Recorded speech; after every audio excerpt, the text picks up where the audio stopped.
اعوذ باللہ من الشیطان الرجیم بسم اللہ الرحمن الرحیم وما خلقت الجن والانس الا لیعبدون، اور میں نے جنوں اور انسانوں کو اس لیے پیدا کیا ہے کہ وہ میری عبادت کرے۔ یہ سورہ زاریات کی 56 نمبر کی آیت ہے۔ گزشتہ درس میں بھی اس پر بات چل رہی تھی۔ اصل میں دین اسلام ایک فطری مذہب ہے اور وہ احکامات بھی فطرت کے مطابق ہی دیتا ہے۔ نبی کریم صلی اللہ علیہ وسلم نے اہل ایمان سے فرمایا کہ عبادت اور بندگی یہ نہیں ہے کہ تم اپنی جان اور جسم کو مشقت میں ڈالو اور اس کے تقاضے پورے نہ کرو، بلکہ اس کے تقاضے جائز طریقوں سے پورے کرنے چاہیے اور کیے جا سکتے ہیں۔ جیسا کہ دیگر قوموں نے اپنے آپ کو مشقت میں ڈال کر یہ سمجھ رکھا ہے کہ یہ عبادت اور بندگی کر رہے ہیں اور یہ ان کے لیے نجات کا ذریعہ بن جائے گا، یہ غلط عقیدہ ہے اور یہ باطل عقیدہ ہے۔ اللہ تعالیٰ کی عطا کردہ جو بھی نعمتیں دنیا میں موجود ہیں ان کو جائز طریقوں سے استعمال کیا جا سکتا ہے، ناجائز طریقوں سے نہیں۔ اس سے نفس کے تقاضوں کو پورا کیا جا سکتا ہے۔ جیسا کہ ایک حدیث میں آتا ہے کہ 3 اصحاب تھے عہد نبوی میں، کہ وہ لوگ ایک دفعہ انہوں نے یہ سوچا کہ نبی صلی اللہ علیہ وسلم کا تو بہت بڑا مقام اور مرتبہ ہے، وہ تو کم بھی عبادت کریں گے تو چل جائے گا، لیکن ہمارا معاملہ ویسا نہیں ہے۔ لہٰذا اس میں سے ایک نے کہا کہ میں رات بھر نمازیں پڑھتا رہوں گا، رات میں بالکل سوؤں گا نہیں، اور دوسرے نے یہ فیصلہ کیا کہ میں زندگی بھر روزانہ روزہ رکھوں گا، اور تیسرے نے یہ فیصلہ کیا کہ میں عورت سے شادی نہیں کروں گا، کسی عورت کے پاس نہیں جاؤں گا، میں اپنے آپ کو اس سے بچائے رکھوں گا۔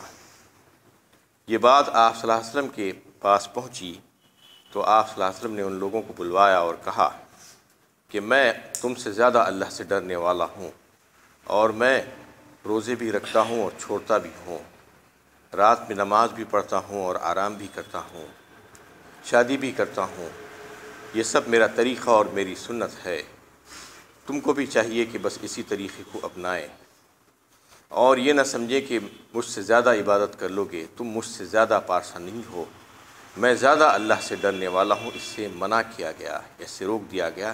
یہ غیر شرعی کام ہے جو شریعت نہیں چاہتی کہ انسان کے جسم اور جان کو مشقت میں ڈالے، تو اس سے منع کیا گیا، اس سے ان کو روکا گیا۔ بہت سی دفعہ آپ کو یہ سننے میں آتا ہے کہ لوگ کیسی کیسی باتیں کر دیتے ہیں بزرگوں کے تعلق سے، اللہ کے ولیوں کے تعلق سے۔ کہتے ہیں کہ وہ 40 سال تک، 50 سال تک عشاء کے وضو سے فجر کی نماز پڑھے ہیں۔ یہ شریعت اس کی اجازت نہیں دیتی۔ ایسی باتوں پر فخر کر کے اس کا اظہار کرنا بھی نہیں چاہیے، اور یہ ممکن بھی نہیں ہے ایک انسان کے لیے کہ مسلسل رات میں نہ سوئے۔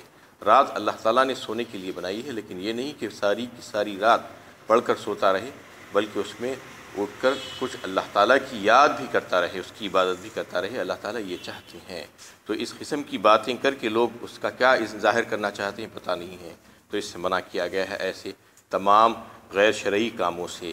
اور یہ ایک معتدل شریعت ہے اور ایک فطرت سے یعنی میل کھاتی ہوئی شریعت ہے اسلام، اس کو اللہ تعالیٰ اللہ کے نبی صلی اللہ علیہ وسلم نے بیان کیا اور بتایا گیا کہ تم اس دنیا میں رہو اور اس دنیا کے لوگوں کے ساتھ زندگی گزارو، اور حلال کمائی اور رزق کمانے کے سلسلے میں تجارت بھی کرو اور نوکری بھی کرو، اور اپنے ہنر کو استعمال بھی کرو، اور شادی کرو، بیوی بچوں کے ساتھ رہو، ان کو پالو، ان کے اخراجات اٹھاؤ، اور دیگر جو بھی کام ہیں دنیا کے اس کو کرتے رہو، اعتدال کے ساتھ زندگی گزارو، لوگوں کی اصلاح کرو، اور اس سلسلے میں تمہاری مخالفت ہو تو ان کی کڑوی کسیلی باتوں کو برداشت بھی کرو، اور تکلیف اور پریشانیوں میں صبر کرو، سچ بولو۔ یہ بہت سی ہدایتیں دی گئی ہیں انسان کو کہ اس دنیا میں رہ کر ہی اس کو زندگی گزارنا ہے، اور یہیں پر رہ کر یہاں سے آخرت کی تیاری کرنا ہے۔ یہ نہیں کہ اس کو چھوڑ کر چلا جائے اور کہیں پر جا کر درخت کے نیچے بیٹھ جائے یا پہاڑ کے اوپر چڑھ کر بیٹھ جائے۔ یہ اسلام نہیں چاہتا، رہبانیت کی تعلیم اسلام نے کبھی بھی نہیں دی ہے۔ تو اس میں جو بات ہو رہی تھی اس سے پچھلی صورت میں بھی، سورہ قاف میں بھی اور اس صورت میں بھی آخرت کے موضوع پر زیادہ بحث ہوئی ہے، کہ آخرت کا جو عقیدہ ہے وہ عقیدہ ایمان کا ایک جز ہے، اس کے بغیر ایمان کی تکمیل ہی نہیں ہوتی۔ اگر کسی کا عقیدہ آخرت پر نہیں ہے تو اس کے ایمان کی تکمیل نہیں ہو سکتی۔ وہ ایک انقلابی عقیدہ ہے آخرت کا عقیدہ، جو انسان کے دل میں ہلچل مچا دیتا ہے اور انقلاب لا دیتا ہے اور بہتری پیدا کر دیتا ہے، اور اس کو جو ہے انہیں سوچنے پر مجبور کر دیتا ہے۔ اس کے دل کی دنیا جو بدل جانا کہتے ہیں، بالکل ویسا ہی کیفیت ہو جاتی ہے۔ جب عقیدہ آخرت مضبوط ہونا شروع ہوتا ہے تو پھر اس کو موت اور اس کے بعد آنے والی جو زندگی ہے اس کے بارے میں فکر ہونی شروع ہو جاتی ہے، اور یہ سوچتا ہے کہ یہاں کی جو زندگی ہے میری، وہ ختم ہو جانے والی عارضی زندگی ہے، اور یہاں کی ساری نعمتیں فانی ہیں، اور وہاں کی اور آخرت کی جو زندگی ہے وہ دائمی زندگی ہے، اور وہاں کی ساری چیزیں باقی رہنے والی ہیں۔ اس کے تعلق سے وہ فکر مند ہوتا ہے، اور پھر یہ سوچتا ہے کہ مجھے ایسے ہی نہیں چھوڑ دیا گیا ہے، میں آزاد نہیں ہوں، بلکہ میری نگرانی کی جا رہی ہے، مجھے دیکھا جا رہا ہے، میرے سارے اقوال اور سارے اعمال کی حفاظت ہو رہی۔ اذ یتلقى المتلقیان عن الیمین وعن الشمال قعید ما یلفظ من قول الا لدیہ رقیب عتید۔ سورہ قاف میں اس سے پہلے گزر چکا ہے کہ دو فرشتوں کو اللہ تعالیٰ نے مسلسل ہر ایک کے ساتھ بٹھا کر رکھ دیا ہے، اور ایک داہنی اور ایک بائیں جانب وہ مسلسل لکھتے جا رہے ہیں۔ داہنی جانب والا آپ کی نیکیوں کو اور اچھے کاموں کو لکھتا جا رہا ہے، اور بائیں جانب والا آپ کی برائیوں کو، گناہوں کو لکھتا جا رہا ہے۔ یہ سلسلہ مرنے تک قائم رہے گا، اور ایک لفظ بھی آپ کے منہ سے نہیں نکل پاتا کہ وہ لینے کے لیے تیار رہتا ہے۔ اللہ تعالیٰ نے اس سے متنبع کر دیا ہے انسان کو کہ تم تیار ہو جاؤ، تم یہ مت سمجھو کہ تمہاری نگرانی نہیں ہو رہی، تم جو چاہے کہہ لو گے، جو چاہے کر لو گے، ایسا نہیں چلنے والا ہے۔ نہ صرف یہ، بلکہ تمہارے سارے جسم اور تمہارے اطراف کے ماحول میں بھی اللہ تعالیٰ نے کچھ ایسے ڈیوائسز فکس کر کے رکھ دیے ہیں جس کے ذریعے سے تمہاری ریکارڈنگ چل رہی ہے۔ تو تم ہر طریقے سے جکڑے ہوئے ہو، اللہ کی پکڑ میں ہو، اور تم یہ نہیں سمجھنا کہ تم آزاد ہو، تم جو چاہے کر لو گے۔ تو یہ فکر ایسے آدمی کے پاس آ جاتی ہے جو فکر آخرت اس کے پاس تازہ ہو جاتی ہے اور مضبوط ہو جاتی، تو یہ ساری فکریں اس کے پاس آ جاتی ہیں، اور اب یہ سمجھنے لگتا ہے کہ مجھے ایک دن میرے رب کے پاس جانا ہوگا، اور رب اعلیٰ کی عدالت میں کھڑے ہو کر ایک ایک ذرے کا حساب مجھے دینا ہوگا۔ اس کے لیے وہ تیاری شروع کر دیتا ہے، اس کے اعمال اچھے ہونے شروع ہو جاتے ہیں، اور یہ بات اس کی سمجھ میں آ جاتی ہے کہ کوئی وہاں پر مجھے بچانے والا نہیں ہوگا۔ اللہ تزر وازرۃ وزر اخری وان لیس للانسان الا ما سعی۔ سورہ نجم 27ویں پارے میں اللہ تعالیٰ نے فرما دیا کہ ہر بوجھ اٹھانے والا خود اپنا بوجھ اٹھائے گا، کسی اور کا نہیں، اور تم کو وہی کچھ ملے گا جو تم نے اس کے لیے محنت اور کوشش کی ہے۔ یعنی اس کو یہ بات اچھی طریقے سے سمجھ میں آ جائے گی کہ آخرت والی زندگی کی کامیابی کا دار و مدار اس دنیا کی زندگی کے اعمال ہی پر ہے۔ دنیا میں جیسے عمل کروں گا اس کے مطابق مجھے آخرت میں اس کی جزا یا سزا ملنے والی ہے، اور وہاں پر کوئی مجھ کو اللہ سے نہیں بچا سکے گا۔ یہ فکر اس کو کھا جاتی ہے۔ یہی فکر اللہ تعالیٰ چاہتی ہیں کہ ایک بند مومن میں یہ تصور پیدا ہو جائے، اور اگر یہ تصور پیدا ہو جائے تو پھر اس کی تو دنیا بدل جائے گی، نہ صرف وہ بلکہ وہ ہر ایک کے لیے نفع بخش ہو جائے گا، کسی کو تکلیف نہیں پہنچائے گا۔ معاشرے کی جو برائیاں اور جو فساد ہیں اس کا اثر اس کے اوپر نہیں ہوگا۔ آج جو لوگ بے راہ روی کی چال چل رہے ہیں، جو چاہیں وہ کر لے رہے ہیں، یہ صرف اسی وجہ سے ہو رہا ہے کہ آخرت کا جو عقیدہ ہے وہ انتہائی کمزور ہے مسلمانوں میں بھی۔ بڑی بدقسمتی کی بات ہے، دیگر بہت سی قومیں تو ایسی ہیں جو اس سے پہلے تفصیل سے تذکرہ آ چکا ہے کہ ان کے پاس تو آخرت کا عقیدہ ہے ہی نہیں۔ بہت سے لوگوں کے پاس تو وہ تو یہ سمجھتے ہیں کہ بس یہ دنیا میں ہم آئے ہیں اور جی لیں گے اور مر جائیں گے، ایسا ہی اتفاقی طور پر یہ ہو گیا ہے، ایک حادثاتی طور پر جو ہے اتفاقی حادثہ تھا جو کائنات کا وجود عمل میں آ گیا، اور بس ہم کو یہیں پر جینا اور یہیں پر مرنا ہے۔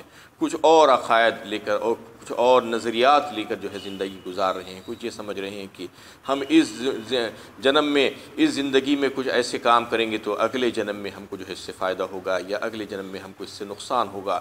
یہ کچھ نظریات لے کر بیٹھے ہیں، تصورات لے کر بیٹھے ہیں، سب کے سب باطل اور غلط ہے۔ اللہ تعالیٰ اس میں اس بات کا اظہار فرما رہے ہیں کہ تمہاری پوچھ ہوگی، اور پھر ہم نے جنوں اور انسانوں کو صرف اسی لیے پیدا کیا ہے کہ وہ ہماری عبادت کریں۔ عبادت کا مطلب صرف جیسا کہ جو ہے اس سے پہلے بھی آپ سن چکے ہیں کہ نماز، روزہ، زکوٰۃ، حج وغیرہ ہی نہیں ہے، بلکہ وہ بھی ہے، اس کے علاوہ بہت سی ساری چیزیں ہیں۔ یعنی اصل میں عبادت کا جو تصور ہے دین اسلام میں وہ یہ ہے کہ حالت ایمان میں عبادت اور بندگی کرنے کے تعلق سے انسان اللہ تعالیٰ کی رضا جوئی اور خوشنودی حاصل کرنے کے لیے اس نے اخلاص کے ساتھ اپنی زندگی بھر کے اعمال، دن اور رات کے جتنے بھی کام ہیں اور ساری ذمہ داریاں اس طریقے سے نبھائے جیسا کہ اللہ کے نبی صلی اللہ علیہ وسلم نے اس کو سکھایا ہے۔ تو یہ عبادت کا تصور ہے اسلام میں، یہ نہیں کہ جو چاہا کر لیا اور کسی کو دیکھ کر کچھ کر لیا، کسی کو دیکھ کر کچھ کر لیا، نہیں۔ اسلام کا تصور عبادت بالکل الگ ہے۔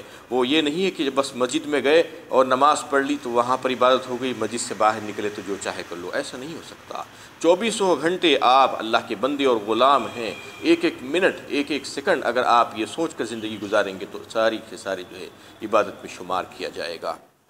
اور پھر اس میں یہ بات اللہ تعالیٰ نے بتائی کہ میں صرف میری عبادت کے لیے سارے انسانوں اور جنات کو پیدا کیا ہے، کسی اور کی عبادت کے لیے نہیں۔ تو اس کا مطلب یہ ہے کہ اس کو چاہیے کہ وہ کسی اور کے سامنے نہ جھکے۔ عبادت کے جتنے طریقے ہو سکتے ہیں وہ سب کے سب اللہ ہی کے لیے ہونے چاہیے، کسی اور کے لیے نہیں۔ حالانکہ جو دعا کرتا ہے بندہ وہ اللہ ہی سے دعا کرنا چاہیے، کسی اور سے نہیں۔ اپنی قسمتوں کا بنانے اور بگاڑنے والا صرف اللہ ہی کو سمجھنا چاہیے، مشکل کشا اور حاجت روا اللہ ہی کو سمجھنا چاہیے۔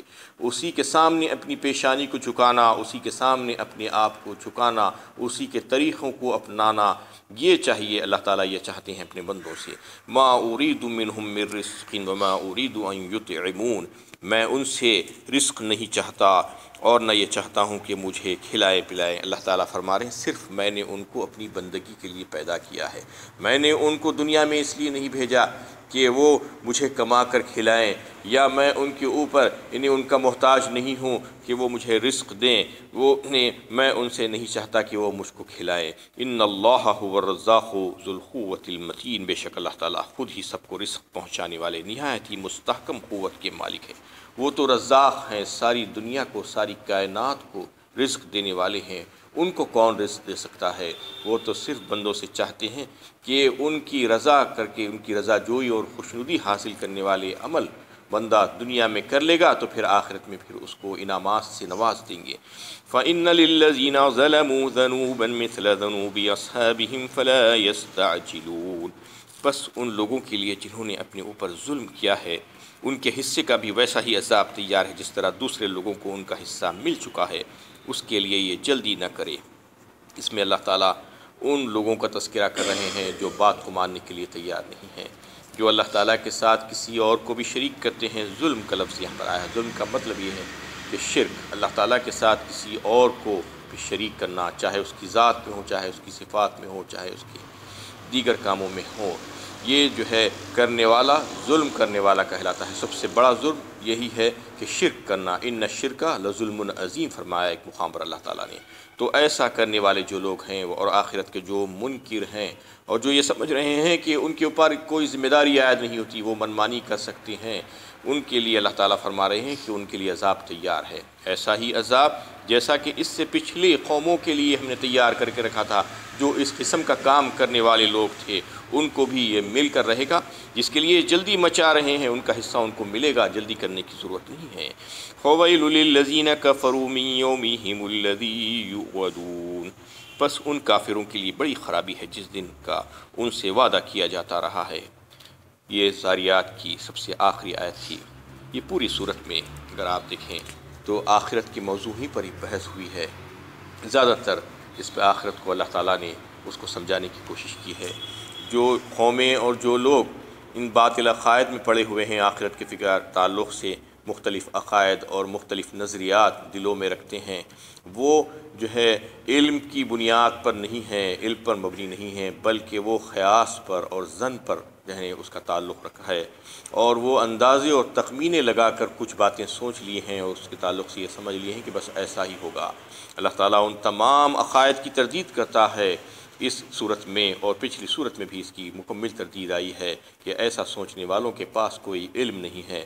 عقید آخرت جو صحیح اور درست ہے وہ ایک ہی ہے، وہ یہ ہے کہ جو اللہ تعالیٰ نے جو پیش کیا ہے اپنے نبیوں کے ذریعے سے، وہ عقیدہ بالکل صحیح اور درست ہے، اس کو ماننا چاہیے۔ اس کی صداقت، اس کی سچائی کو جانچنے کا طریقہ یہ ہے کہ دنیا میں اللہ تعالیٰ نے جو نشانات، جو آیتیں جو آفاق میں اور جو انفس میں جو رکھ کر چھوڑے ہیں، جو ساری کائنات میں بے شمار اللہ کی قدرت کی نشانیاں ہیں وہ، اور انسان کی خود اس کی اپنی ذات میں اللہ تعالیٰ نے جو نشانیاں رکھی ہیں، نے ہزاروں قسم کی نشانیاں، اس پہ غور و فکر کرے تو اس کو اس بات کی گواہی دیتی ہوئی مل جائیں گی کہ جو عقیدہ اسلام پیش کر رہا ہے، جو اللہ کے نبی جو پیش کر رہے ہیں وہی درست ہے، دیگر جتنے بھی نظریات ہیں وہ سب کے سب باطل ہیں۔ یہ بات اس سے ثابت ہوتی ہے۔ تو آخرت کے جو عقیدہ ہے اس کو اللہ تعالیٰ چاہتے ہیں کہ پختہ ہو، تو اس کے اعمال درست ہوتے جائیں گے انسان کے، اور اعمال درست ہوں گے تو نہ صرف اس کو فائدہ ہوگا بلکہ اس کے ساتھ رہنے والوں کو بھی فائدہ ہوگا، اور پھر اس کی آخرت بھی اس سے